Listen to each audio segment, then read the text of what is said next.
மாயா வினோத பரதேசி. எழுதியவர் வடுவூர் கே. துரைசாமி ஐயங்கார். பாகம் 2. அதிகாரம் 8. சதிகாரனுக்கேற்ற கொலைக்காரி. பகுதி 2.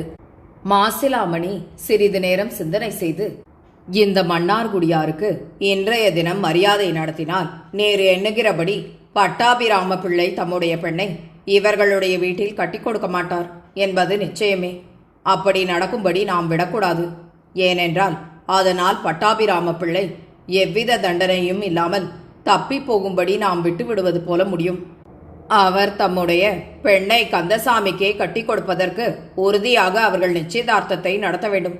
அதன் பிறகு நாம் மன்னார்குடியார்களை மூழிப்படுத்த வேண்டும். அப்போதுதான் பட்டாபிராம பிள்ளைக்கு சரியான அவமானமும் தலை குனிவும் ஏற்படும். அங்கஹீனப்பட்டவர்களுடைய வீட்டிலேயே அவர் தம்முடைய பெண்ணை கட்டி கொடுத்து அவர்களுடன் ஆயுசு கால பரியந்தம் சொந்தம் பாராட்டி கொண்டிருக்க வேண்டும்.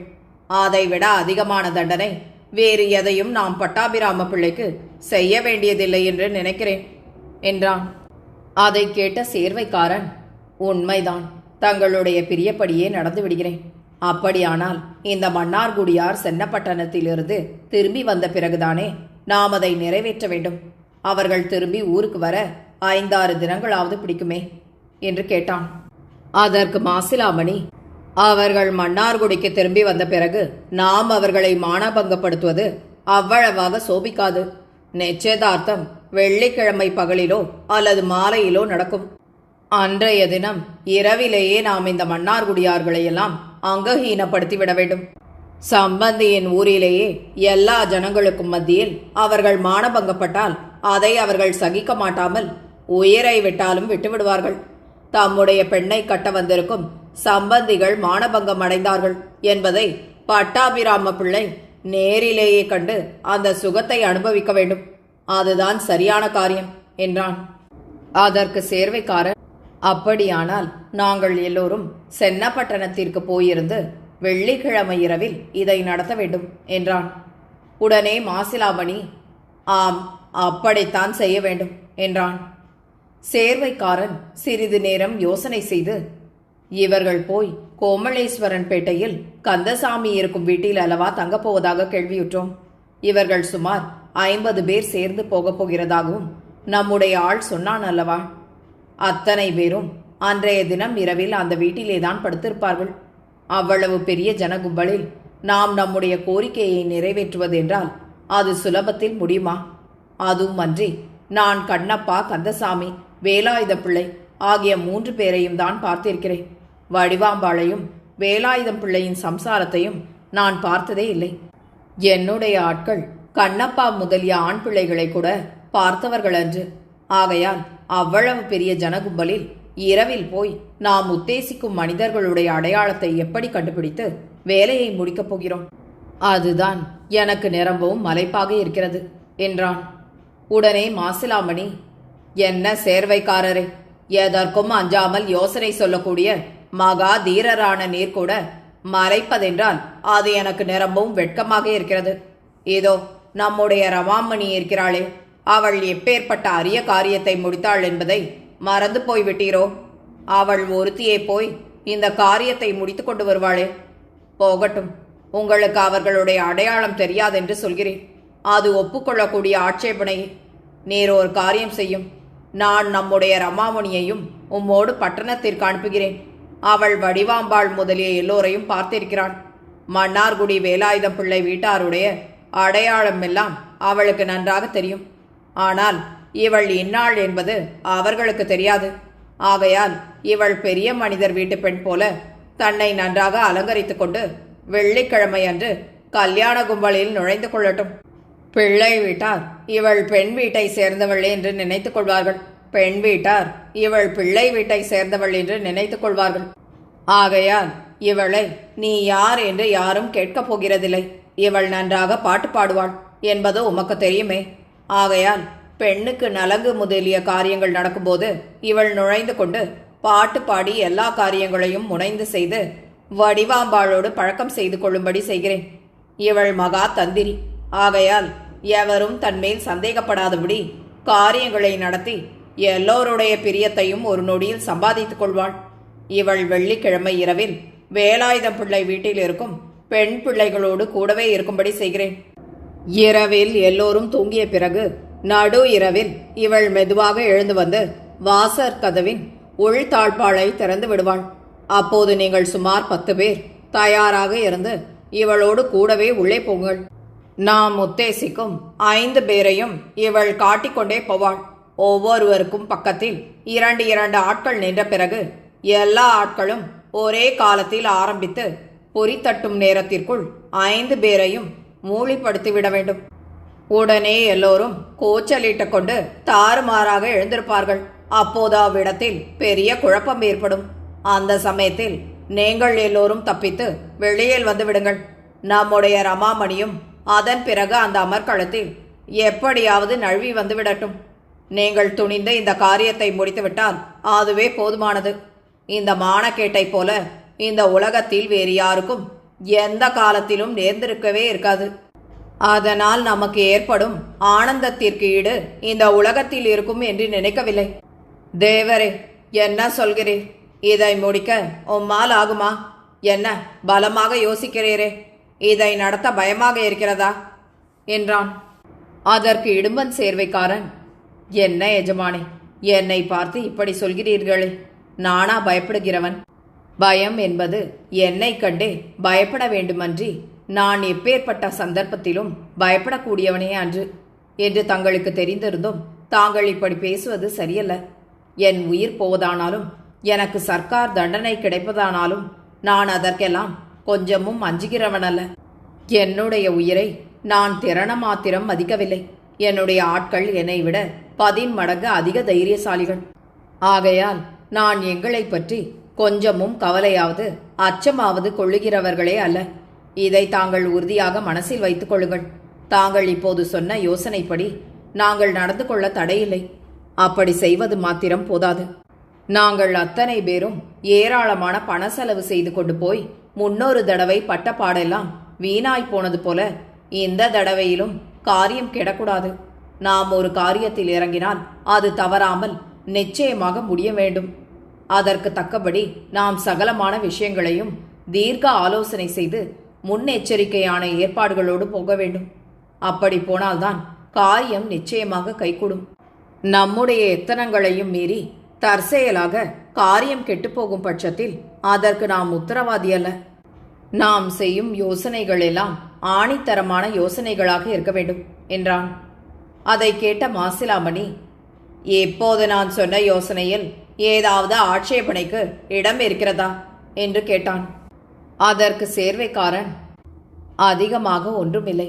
நம்முடைய ரமாமணி வேலாயுதம் பிள்ளையின் வீட்டு ஜனங்களோடு சேர்ந்து கொண்டு அவர்கள் சந்தேகப்படாதபடி இருப்பது ஒரு பெரிய காரியமல்ல. அவள் அதை சுலபத்தில் நிறைவேற்றக்கூடிய சாமர்த்தியசாலிதான். அன்றைய தினம் இரவில் அவள் கதவை திறந்து விடுவதும் சுலபமான வேலைதான். அதன் பிறகு ஆட்களை அழைத்து கொண்டு போய் கண்ணப்பா முதலியோர் படுத்திருக்கும் இடத்தை காட்டி ஆங்காங்கு நிற்க வைக்கலாம். ஆனால் அப்போதும் அவர்கள் எல்லோரும் ஒரே காலத்தில் எதிரிகளை மூலியாக்குவதற்கு முன்னும் யாராவது விழித்து கொண்டு கூச்சலிட்டால் எல்லோரும் உடனே குபீர் என்று எழுந்து விடுவார்களே. நாங்கள் எவ்வளவு தைரியசாலியாக இருந்தாலும் அந்த இக்கட்டான நிலைமையில் என்ன செய்ய முடியும்? அத்தனை ஜனங்களுக்கு முன்னால் நாங்கள் அதற்கு மேல் நம்முடைய காரியத்தை நிறைவேற்றுவது முடியாத காரியமாகிவிடும். நாங்கள் அவர்களுடைய கையில் அகப்படாமல் தப்பிக்கொள்வதை தவிர வேறு எதையும் செய்வதற்கில்லை. ஆகையால் அதற்குத்தான் ஏதாவது தக்க யோசனை செய்ய வேண்டும் என்றான். அதை கேட்ட மாசிலாமணி, ஆம் சேர்வைக்காரரே, நீர் சொல்வதும் சரியான ஆட்சேபனைதான். அதற்கு நாம் வேறொரு தந்திரம் செய்யலாம் என்று நினைக்கிறேன். நேரும் உம்முடைய ஆட்களும் போகும்போது தலைக்கு அரைப்படி மிளகாய் பொடியை மடியில் கட்டிக்கொண்டு போங்கள். தூக்கத்திலிருந்து விழித்துக் கொள்ளும் ஜனங்களுடைய முகத்தில் நீங்கள் மிளகாய் பொடியை எடுத்து எடுத்து வீசினால் அந்த எரிச்சலை பொறுக்க மாட்டாமல் எல்லோரும் தம்முடைய கண்களை மூடிக்கொண்டு கதறி கண்களை அலம்பிக் கொள்வதற்கு தண்ணீர் இருக்கும் இடத்தை தேடி போவார்களே அன்றி உங்களை கவனிக்க மாட்டார்கள். அந்த சமயத்தில் நம்முடைய எதிரிகளை அங்கஹீனப்படுத்திவிட்டு ஓடி வந்து விடுங்கள். இந்த மாதிரி செய்யலாம் அல்லவா? இதிலும் ஏதாவது ஆட்சேபனை உண்டா என்று கேட்டான். அதற்கு சேர்வைக்காரன், அந்த மாதிரி செய்யலாம். ஆனாலும் அது எனக்கு அவ்வளவு உசிதமான யோசனையாக படவில்லை. ஜனங்கள் சுமார் 10 பேருக்குள் இருந்தால் அந்த தந்திரத்தை சுலபமாக செய்து காரியத்தை முடிக்கலாம். சுமார் 50 ஜனங்கள் மூளைக்கொருவராக படுத்திருக்கையில் 10 மனிதர்களாகிய நாங்கள் அத்தனை பேருடைய முகத்திலும் மிளகாய் பொடியை தூவுவது சாத்தியமானதல்ல.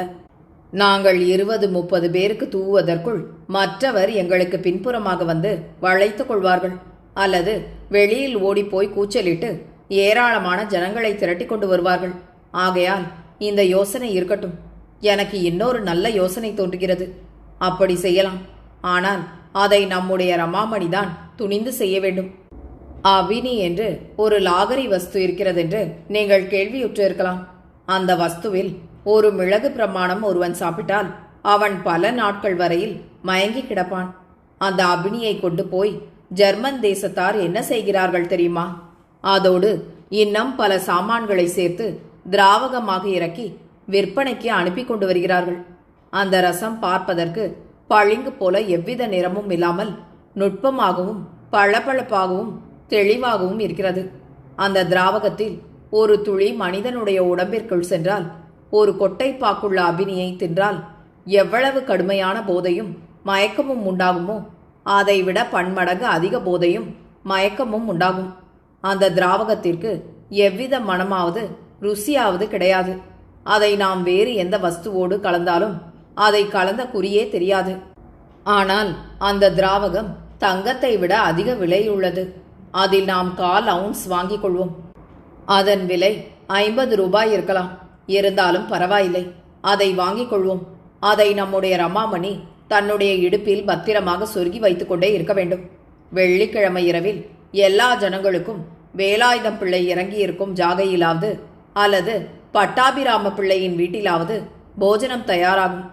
நம்முடைய ரமாமணி மெதுவாக சமையல் அறைக்குள் போய் சுயம்பாகிகளோடு பேச்சு கொடுத்து, தங்கள் குழந்தை ஒன்று பசியை பொறுக்க மாட்டாமல் அழுகிறதென்றும் அதற்கு கொஞ்சம் சாதம் வேண்டும் என்றும் சொன்னால், அவள் கல்யாணத்திற்கு வந்திருக்கும் உறவினர்கள் என்று சுயம்பாகிகள் நினைத்து அவள் கேட்பதை கொடுப்பார்கள். அந்த சமயத்தில் இவள் தந்திரம் செய்து தன் மடியில் இருக்கும் சீசாவை திறந்து திராவகம் முழுவதையும் அங்கே தயாரித்து வைக்கப்பட்டிருக்கும் குழம்பில் வார்த்துவிட்டு சந்தேகத்திற்கு இடமில்லாமல் வந்துவிடட்டும். திராவகத்தை வார்த்ததனால் குழம்பின் மனமாவது ருசியாவது கொஞ்சமும் கெடாது. அங்கே போஜனம் செய்பவர் எல்லோரும் அரை நாழிகைக்குள் மயங்கி போய் அப்படியே விழுந்து விடுவார்கள். கொஞ்ச நேரத்துக்கெல்லாம் நாங்கள் போய் எங்கள் வேலையை சுலபத்தில் முடித்துவிட்டு வந்து விடுகிறோம். வரும்போது ரமாமணியையும் அழைத்து கொண்டு வருவதோடு அங்கே மயங்கி கிடக்கும் பெண் பிள்ளைகள் ஏராளமாக போட்டுக்கொண்டிருக்கும் வைரம் முதலிய விலை உயர்ந்த ஆபரணங்களையெல்லாம் பிடுங்கி மூட்டையை கட்டிக்கொண்டு வந்து சேர்கிறோம் என்றான். அதை கேட்ட மாசிலாமணி, பேஷ், நல்ல முதல் தரமான யோசனை சேர்வைக்காரரே, மெச்சினேன். அப்படியே செய்துவிடும். அங்கே நீங்கள் கைப்பற்றும் ஆபரணங்களையெல்லாம் நீங்களே எடுத்துக்கொள்ளுங்கள். அவைகளையெல்லாம் என்னிடம் கொண்டு வர வேண்டாம். எனக்கு நாம் கோரி வரும் காரியமானால் அதுவே போதுமானது. நம்முடைய ரமாமணியை மாத்திரம் நேரமும் பத்திரமாக காத்து என்னிடம் கொண்டு வந்து சேர்க்க வேண்டியது. அவள் அபினி திராவகத்தை குழம்பில் சுலபமாக வார்த்து விடுவாள். அதை பற்றி நாம் கொஞ்சமும் கவலைப்பட வேண்டியதில்லை. ஆனால் இதில் ஒரு விஷயம் இருக்கிறது. வேலாயுதம் பிள்ளை, கண்ணப்பா முதலிய நம்முடைய எதிரிகள் எல்லோரும் அதை உண்டு மயங்கி கிடப்பார்களே. அந்த சமயத்தில் அவர்களுடைய மூக்கு முதலியவற்றை அறுத்தால் அவர்கள் அந்த பாதைக்கு அவ்வளவாக உணரமாட்டார்கள். அவர்கள் சரியானபடி அவஸ்தைப்படாமல் சகித்திருப்பதற்கு நாமே மருந்து தேடின மாதிரி ஆகிவிடுகிறதே என்றுதான் என் மனசுக்கு கொஞ்சம் குறையாக இருக்கிறது. இருந்தாலும் பாதகமில்லை. எப்படியாவது அவர்கள் மூலியாக வேண்டியது ஒன்றே முக்கியமான விஷயம். எனக்கு இன்னொரு சந்தேகமும் உண்டாகிறது. நீங்கள் அவர்களுடைய மூக்கு, காது முதலிய இடங்களை அறுக்கப் போகிறீர்களே.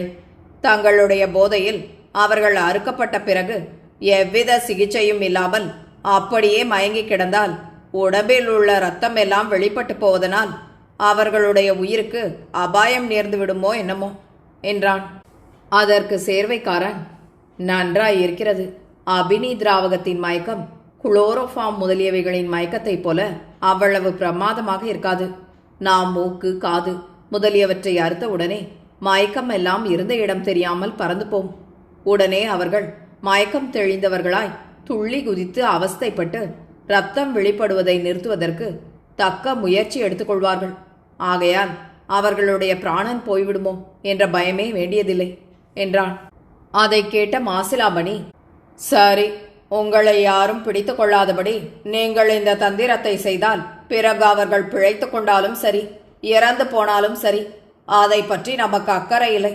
நீர் சொன்னபடி அந்த திராவகத்தையே வாங்கி உபயோகப்படுத்தி விடுங்கள் என்றான். அதற்கு சேர்வைக்காரன், சரி, அப்படியானால் நாங்கள் எல்லோரும் எப்போது புறப்படுகிறது? ரமாமணி எப்போது வருகிறது? நாங்கள் எவ்விடத்தில் சந்திக்கிறது என்று கேட்டான். அதற்கு மாசிலாமணி, நீர் ரமாமணியை அழைத்து கொண்டு இன்றைய சாயங்கால ரயிலிலேயே போய்விடும். இன்றைய தினம் இரவில் அவள் இந்த ஊரில் இல்லாமல் போனால் எனக்கும் இந்த போலி மனோன்மணிக்கும் நடக்கப் போகும் சாந்தி கல்யாணம் எவ்வித இடைஞ்சலும் இல்லாமல் சந்தோஷகரமாகவே நிறைவேறும். அவள் இருந்தால் இன்றைய காரியம் நடவாமல் தடுத்து விடுவாள். அதுவும் அல்லாமல் நேர் பட்டணத்தில் வெள்ளிக்கிழமை அன்று நம்முடைய காரியங்களை முடித்த பிறகு ரமாமணியை அழைத்து கொண்டு போய் பட்டணத்தில் உள்ள வேடிக்கைகளை எல்லாம் காட்டுவதாக சொல்லி அவளை பட்டணத்திலேயே 4-5 தினங்கள் நிறுத்தி வையும். அதற்குள் இவ்விடத்தில் நான் என் ஆசையை பூர்த்தி செய்து கொள்கிறேன். நீங்கள் திரும்பி வரும் தினத்திலேயே இந்த போலி மனோன்மணியை நாம் முன் சொன்னது போல வெளியேற்றி விடலாம். உம்முடைய ஆட்கள் எல்லோரும் தக்க பெரிய மனிதர்கள் போல வேஷ்டி சட்டைகள் போட்டுக்கொண்டு வியாழக்கிழமை சாயங்கால வண்டியில் புறப்பட்டு வெள்ளிக்கிழமை தினம் காலையில் பட்டணம் வந்து ராமசாமி முதலியார் சத்திரத்தில் உங்களை சந்திக்கட்டும். உங்களுடைய ஆட்கள் 2 தினங்கள் முன்னாகவே அங்கே வந்து கும்பலாக கூடியிருந்தால் போலீசார் சந்தேகம் கொண்டு பிடித்து கொண்டாலும் கொள்வார்கள். ஆகையால் அவர்கள் வெள்ளிக்கிழமை அன்று அங்கே வருவதே போதுமானது. சனிக்கிழமையே அவர்கள் புறப்பட்டு இங்கே வந்துவிடட்டும். அவர்கள் பிரயாணம் போகும்போதும் திரும்பி வரும்போதும் ஒருவருக்கொருவர் சம்பந்தமில்லாத வெவ்வேறு மனிதர் போல நடக்க வேண்டுமே அன்றி கும்பலாய் போகக்கூடாது. அதை அவர்களுக்கு சொல்லி வையும். இன்னும் கொஞ்ச நேரத்தில் போலீஸ் நாய்கள் வந்து என்னை பார்த்துவிட்டு போன உடனே நான் போய் ரமாமணியோடு பேசி இன்றைய தினம் சாயங்கால வண்டிக்கு புறப்பட ஆயத்தமாக இருக்கும்படி செய்துவிட்டு வருகிறேன். நேர் சாயங்காலம் குதிரை வண்டியோடு வந்து சேரும். ஒருவேளை ரமாமணி தன்னோடு துணைக்கு தன் மனிதர் யாரையாவது அழைத்து கொண்டு வந்தாலும் வருவாள். அவளுடைய பிரியப்படியே நடந்து கொள்ளும் என்றான். அதை கேட்ட சேர்வைக்காரன், சரி, அப்படியே செய்து விடுவோம். நான் உத்தரவு வாங்கிக் கொள்கிறேன். நாங்கள் பட்டணம் போய் திரும்பி வருவதற்குள் தாங்கள் இந்த போலி மனோன்மணியோடு பழகி இவளுடைய உண்மையான வரலாற்றையும் என்ன கருத்தோடு இவர்கள் வேலாயுதம் பிள்ளையின் சொந்தக்காரர்கள் என்று பொய்யான தகவல்களை சொல்லிக்கொண்டு பட்டாபிராம பிள்ளையின் பங்களாவிற்கு போனார்கள் என்ற விவரங்களையும் கேட்டு தெரிந்து கொள்ளுங்கள். அதனால் நமக்கு ஏதாவது அனுகூலம் ஏற்படலாம் என்றான். உடனே மாசிலாமணி, நீங்கள் இன்றைய தினம் ரயிலில் ஏறிவிட்டீர்கள் என்ற சங்கதியை வண்டிக்காரன் வந்து சொல்வான் அல்லவா? உடனே நான் நம்முடைய வேலைக்காரியை இந்த போலி மனோன்மணியிடம் அனுப்பி முகூர்த்த காலம் வந்துவிட்டது, ஆகையால் நான் வரப்போகிறேன் என்று சொல்லி எச்சரிக்கை படுத்திவிட்டு 1/4 நாழிகைக்கு பிறகு நான் உள்ளே போய் சேர்கிறேன். மற்ற விஷயங்களையெல்லாம் சந்தர்ப்பத்திற்கு தகுந்தபடி நடத்தி கொள்கிறேன். நேர் புறப்பட்டு போம். உங்களுடைய செலவுக்கு தேவையான பணத்தை எடுத்துக்கொண்டு போம் என்றான். உடனே இடும்பன் சேர்வைக்காரன் தனக்கு தேவையான பணத்தையும் மாசிலாமணியின் விடையையும் பெற்றுக்கொண்டு புறப்பட்டு போய்விட்டான். அதன் பிறகு 1/2 நாழிகை காலம் கழிந்தது. மாசிலாமணி எதிர்பார்த்ததற்கிணங்க போலீஸ் ஜவான்கள் அவனை ஆஜர் பார்ப்பதற்காக வந்து ஒரு புஸ்தகத்தில் அவனிடம் கையெழுத்து பெற்றுக்கொண்டு அவ்விடத்தை விட்டு சென்றனர். வடுவூர் கே. துரைசாமி ஐயங்காரின் இந்த நாவலை உங்களுக்காக வாசித்தது நிமா மனோ. கேட்டு மகிழ்ந்து விரும்பி பகிர்ந்து பதிவு செய்யவும். நன்றி.